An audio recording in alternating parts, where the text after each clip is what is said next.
Voilà, pendant qu'elle s'installe. Bonjour, ça va très bien et vous? Toujours africaine. Merci, vous aussi. Engagée. Merci. Ça va?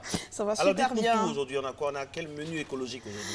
Alors, aujourd'hui, on va toujours parler des mauvais comportements de nous, des êtres humains. Et il y a un fait assez alarmant. Ce sont nos ressources en eau qui sont menacées, qui sont bafouées par nos mauvais comportements.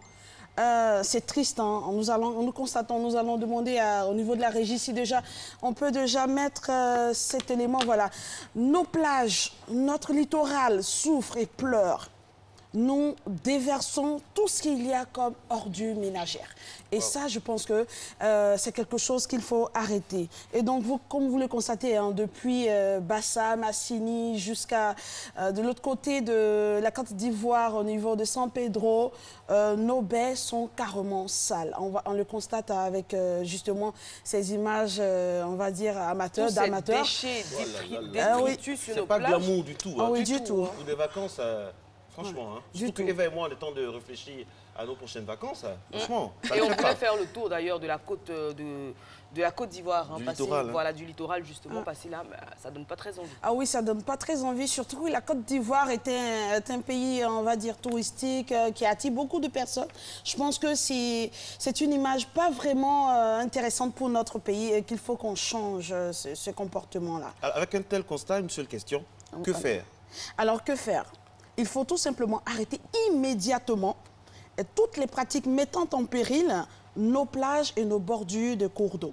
Il faudra beaucoup sensibiliser les populations, d'où l'implication de nous, les journalistes, hein, les hommes des médias et autres. Il faudrait qu'on prenne la chose après le corps et qu'on sensibilise via nos médias. Il faut aussi renforcer la brigade de protection justement de notre littoral. Il faut aussi appliquer fermement cette loi-là contre la pollution de notre littoral. Et puis également, il faut valoriser nos plages. C'est vrai qu'on les valorise, on fait de sorte que... C'est une véritable décharge là. Ah oui, c'est une véritable décharge que vous voyez là, justement. C'est cela. Et voilà, cette image vraiment me fait très très mal au cœur quand je vois cette dame. Regardez un peu ce qu'elle va faire. Hein. Regardez.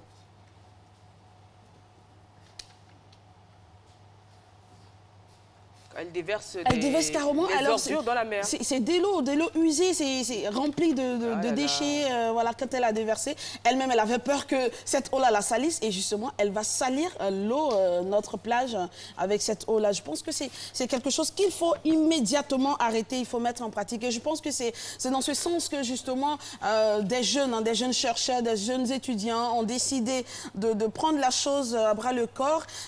C'est des jeunes universitaires, hein, ils ont mis en place une plateforme de lutte contre justement l'insalubrité au bord de nos plages, de nos cours d'eau. C'est justement ce cri d'alarme qu'ils font, donc protégeons notre littoral. Donc ces jeunes que je salue au passage, hein, avec cette ONG, sont eux d'ailleurs qui ont donné ces images. Merci beaucoup pour ce que vous faites, chers étudiants, chers chercheurs.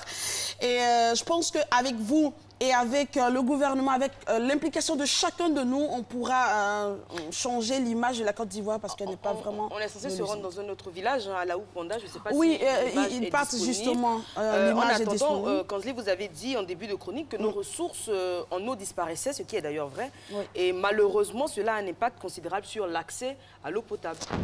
Eh oui, cela a un véritable dommage sur notre accès à l'eau potable. Alors, c'est vrai, hein, on a des ressources. Je sais pas, Eva, vous allez au village? Oui. Vous allez dans votre village? Posez-lui bien la question. Ça arrive, oui.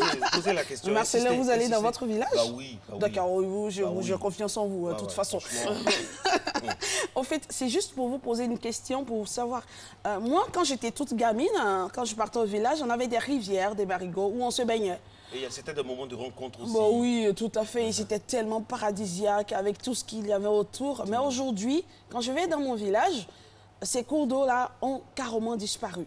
Même les fleuves ont tari. Enfin, franchement, pour dire que ça a plutôt pris la place des ordures, on a des herbes, tout et tout, pour dire que l'eau est en train de disparaître, il faut faire quelque chose, il faut arrêter. Et quand c'est comme ça, c'est difficile. Et justement, ces jeunes-là sont partis, comme vous le disiez tout à l'heure, à la Oupanda, qui est un très, très beau site magnifique, qui malheureusement est en train de disparaître, en train de mourir. Hein. Laoc Manda, je pense que c'est un cri de cœur de Laoc Manda. On doit beaucoup se pencher sur la situation de Laoc Manda. Vous voyez, on enlève le sable au bord des lagunes, de la mer. Vous voyez les gens qui transportent leur maison comme ça. Qui déplacent leur maison, en fait, voilà. du niveau de la mer. Oui. Vous voyez un peu le village. De la carte postale, on a la carte de souffrance aussi. Oui, carrément. Donc, c'est vraiment, aujourd'hui, c'est d'attirer l'attention de tout et chacun sur nos mauvaises pratiques pour qu'on arrête, pour sauver justement notre littoral, les habitants de ces lieux-là. Et puis... Mais la bonne nouvelle dans tout ça, Kanzli, c'est qu'il y a des solutions, hein, mesdames et messieurs. Il y a bien sûr des pour solutions. Potabiliser l'eau de consommation. Et nous avons justement le grand plaisir d'avoir sur notre plateau M. Kwaku, qui vient nous présenter, nous parler bien sûr d'une méthode assez pratique et très originale pour avoir de l'eau potable. Kanzli, vous le connaissez? Oui, très très bien. Je connais très bien. Bonjour. Bienvenue sur le plateau de Vous êtes là pour nous parler de filtre à eau. On vous écoute. Bon, filtre à eau, c'est une technologie qui est développée par les Américains et qui se sont installés au Nicaragua depuis 1981 et qui... Pendant la révolution sandiniste. Voilà. Et donc,